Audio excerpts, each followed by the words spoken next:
Hi viewers, welcome to our channel. Present మనతో పాటు దాము బాలాజీ గారు సీనియర్ జర్నలిస్ట్ ఉన్నారు. వారితో ఒకసారి మాట్లాడదాం. నమస్కారం సార్. నమస్తే. సార్, రఘురామకృష్ణరాజు కస్టోడియల్ టార్చర్ కేసులో ఇప్పుడు ఒక కీలక పరిణామం చోటు చేసుకుంది. సునీల్ నాయక్ ని అరెస్ట్ చేసుకోవచ్చు అని చెప్పేసి కోర్టు ఇప్పుడు పర్మిషన్ ఇచ్చింది. సో అరెస్ట్ చేసే అవకాశాలు ఇప్పుడు ఉన్నాయా? ఎప్పుడు అరెస్ట్ చేసే అవకాశం ఉంది? అండ్ ఇంకోటి ఏంటంటే సార్, ఇక్కడ రఘురామకృష్ణరాజు మీద కూడా ఒక కేసు ఉంది. సో బ్యాంకులకు డబ్బులు ఎగ్గొట్టాడని చెప్పేసి.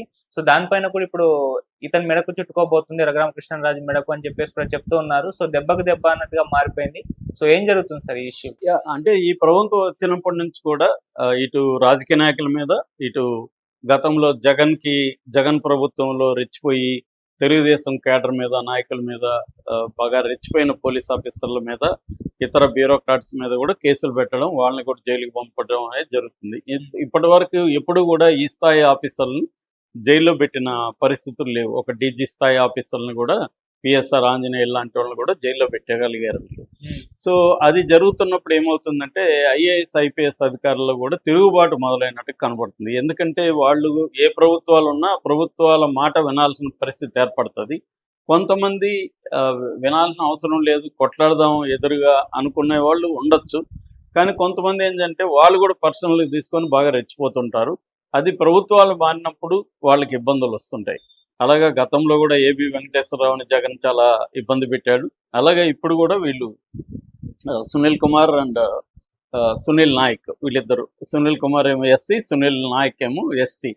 సో ఇప్పుడు వాళ్ళిద్దరూ ఆ కులం కార్డు లేకపోతే ట్రైబల్ కార్డు వాళ్ళిద్దరు కూడా బయటకు తీశారు. ఎందుకంటే రాజకీయాల్లో ఏ కార్డు ఉపయోగపడితే ఆ కార్డు తీస్తారు. దాంట్లో ఏమి అందరూ చేసే పని ఇది. బీసీ కార్డు కానీ, ఎస్సీ కార్డు కానీ, మహిళా కార్డులు కానీ, అంటే విక్టిమ్ కార్డు అంటారు దాన్ని. విక్టిమ్ కార్డులు అనేవి యూజ్ చేస్తారు. ఎందుకంటే వాళ్ళ దగ్గర ఉన్న ఏ ఆయుధాలు ఉంటే ఆయుధాలు యూజ్ చేస్తారు. అది నువ్వు మాత్రం యూజ్ చేయొచ్చు, నేను మాత్రం యూజ్ చేయొచ్చు, నువ్వు యూజ్ చేయకూడదు అనేది వేస్ట్ డిస్కషన్. అందరూ యూజ్ చేస్తారు. అలాగే వాళ్ళిద్దరు కూడా ఇప్పుడు యూజ్ చేయడం మొదలుపెట్టారు. ఈ నేపథ్యంలో సడన్గా ఇప్పుడు సునీల్ నాయక్ విషయం ఇంతకాలం లేనిది. ఇది జూలైలో కేసు పెట్టారు, 2024 జూలైలో. ఇవాళ 2 ఏళ్ళు దాదాపు అవుతుంది. ఇప్పుడు ఎందుకు మళ్ళీ సునీల్ నాయక్ రంగంలోకి వచ్చాడు అనేది మామూలుగా ఏంటంటే ప్రభుత్వాలు కొన్ని కేసుల్ని అలా కోల్డ్ స్టోరేజ్ నుంచి అవసరమైనప్పుడు బయటికి తీస్తుంటాయి. డైవర్షన్ పాలిటిక్స్ కావచ్చు, ఇంకోటి కావచ్చు. అట్లా వైసీపీ వాళ్ళు ఆరోపిస్తుండేది ఏమంటే ఇప్పుడు లడ్డు దాన్ని అంటే హెరిటేజ్ మీదకి దీని మీదకి వెళ్ళింది కాబట్టి దాన్ని ఆపడం, డైవర్ట్ చేయడం కోసం మళ్ళీ రఘురామకృష్ణరాజు కేసు తీసుకొచ్చారు అనేది వాళ్ళ ఆరోపణ. ఇది అన్ని ప్రభుత్వాలు చేస్తుంటాయి. అవసరమైనప్పుడు ఇక్కడ కూడా మన రేవంత్ రెడ్డి చూస్తే అవసరమైనప్పుడు సడన్గా ఫోన్ ట్యాపింగ్ కేసు బయటకు వస్తూ ఉంటుంది.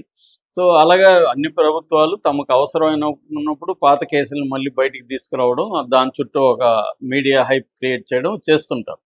అలాగా ఇప్పుడు సునీల్ నాయక్ని అరెస్ట్ చేయడానికి వీళ్ళు ఎస్పీ దామోదర్ ఆధ్వర్యంలో ఒక టీం వెళ్ళింది బీహార్కి, పాట్నాకి. కానీ అక్కడ వీళ్ళకి చుక్కెదురైంది. ఎందుకంటే అక్కడ అతను ఐజీగా ఉంటున్నాడు ఫైర్ డిపార్ట్మెంట్కి. సో అక్కడ పోలీసులు కూడా దాన్ని సీరియస్గా తీసుకున్నారు. ఆంధ్ర పోలీసులు వచ్చి మన ఐజీ స్థాయి అధికారిని ఎట్లా ఎత్తుకుపోతారు అంటే వీళ్ళు గోడ దూకి వెళ్ళారని వీళ్ళ మీద ఆరోపణలు ఉన్నాయి. సో బలవంతంగా ఎలా ఎత్తుకుపోతారని వాళ్ళు కూడా 500-600 మంది పోలీసుల్ని కోర్టు బయట మోహరించారు.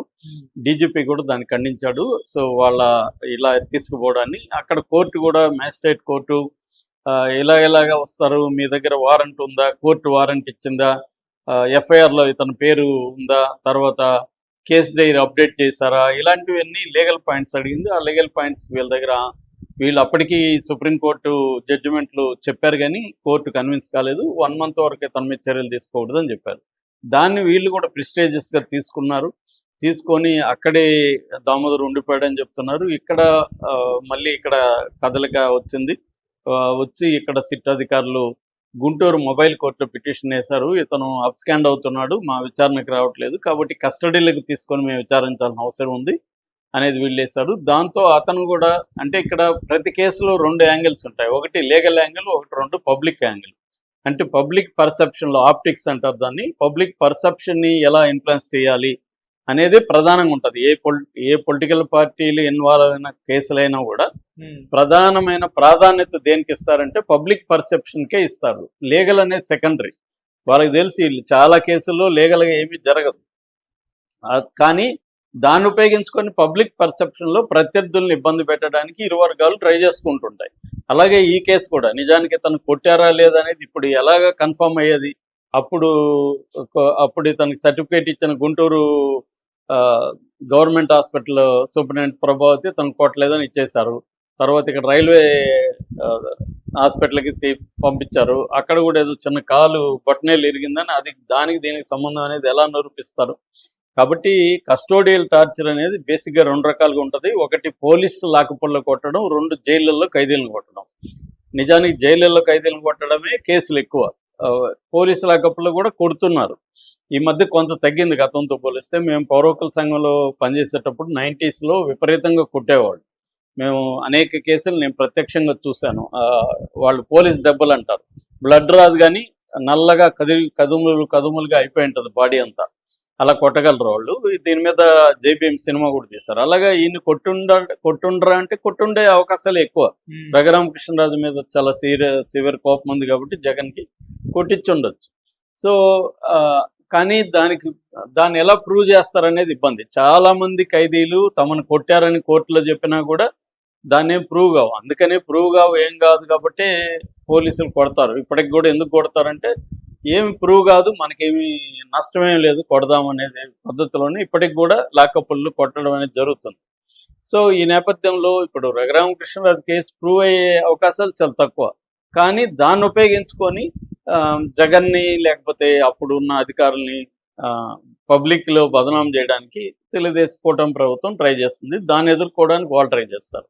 ఈ గొడవ జరుగుతుంది. ఇప్పుడు ఒక లీగల్ ఇష్యూ ఏంటంటే అక్కడ పాట్నా మేజిస్ట్రేట్ ఏమో 1 month వరకు ఇతని మీద చర్య తీసుకోవద్దు అన్నాడు. ఇక్కడ గుంటూరు కోర్టు ఏమో అతను అరెస్ట్ చేయండి అని అరెస్ట్ వారెంట్ ఇష్యూ చేసింది. మరి ఇది లీగల్గా ఆల్రెడీ సునీల్ నాయక్ హైకోర్టులో యాంటిసిపేటరీ బెయిల్ వేశాడు. సో ఉన్నప్పుడు మరి సునీల్ నాయక్ని బలవంతంగా తెస్తారా? అక్కడ పోలీసులు కోఆపరేట్ చేస్తారు. వాళ్ళు ఏమంటారు, అక్కడ మేజిస్ట్రేట్ ఆర్డర్ ప్రకారం నువ్వు 1 month అరెస్ట్ చేయడానికి వీల్లేదు మా ఐజీని అని వాళ్ళు అంటారు. సో ఇది ఇంటర్ స్టేట్ గొడవలుగా కూడా మారిపోయే అవకాశం ఉంది. వీళ్ళు ఎందుకు అంత పట్టుదలగా ఇప్పటికిప్పుడే నేను ఆగచ్చు కదా సునీల్ నాయక్ని, ఇన్ని రోజులు ఇది ఎప్పుడుదో 2021లో జరిగింది అనేది విమర్శలు ఇక్కడ వస్తున్నాయి. మరి ఏం జరుగుతుంది అనేది చూడాలి ఈ యాంగిల్లో.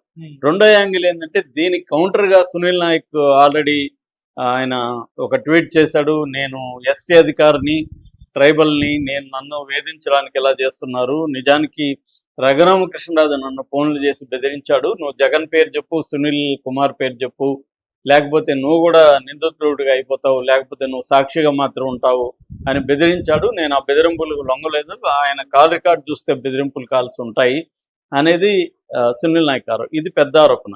రెండవది అతను హైకోర్టులో కూడా యాంటిసిపేటరీ బెయిల్ కేసాడు.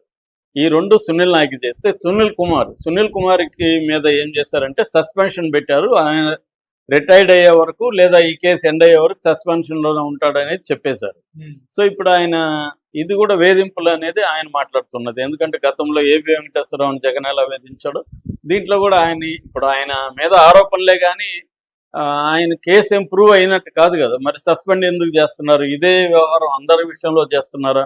మొన్న సాక్షాత్తు సిఎస్ని అరెస్ట్ చేస్తానని ఆంధ్రప్రదేశ్ హైకోర్టు వార్నింగ్ ఇచ్చింది చీఫ్ సెక్రటరీని. ఎందుకంటే కోర్టు ధిక్కారానికి పాల్పడ్డాడు, కోర్టు ఇచ్చిన ఉత్తర్వులను అమలు చేయలేదు సిఎస్ అని.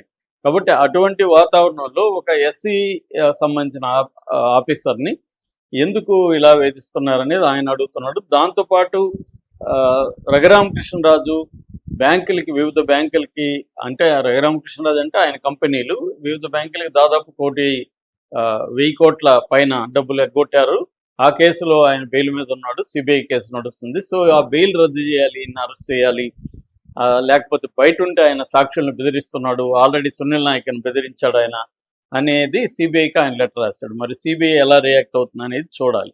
అంటే ఇది రాను ఏం మారుతుందంటే ఇంకా వాళ్ళు కూడా స్టార్ట్ చేశారు. సో ఇది ఏ స్థాయిలో ఎవరిది పై చేయి అవుతుంది, రఘురామకృష్ణరాజు కూడా ఇది ఇబ్బందికరంగా మారుతుందా? ఎందుకంటే కావాలనే రఘురామకృష్ణరాజు ఈ కేసును ఉపయోగించుకొని వాళ్ళని అరెస్ట్ చేయాలన్నట్టుగా ఉన్నాడనేది వాళ్ళు ఆరోపిస్తున్నారు ప్రత్యర్థులు.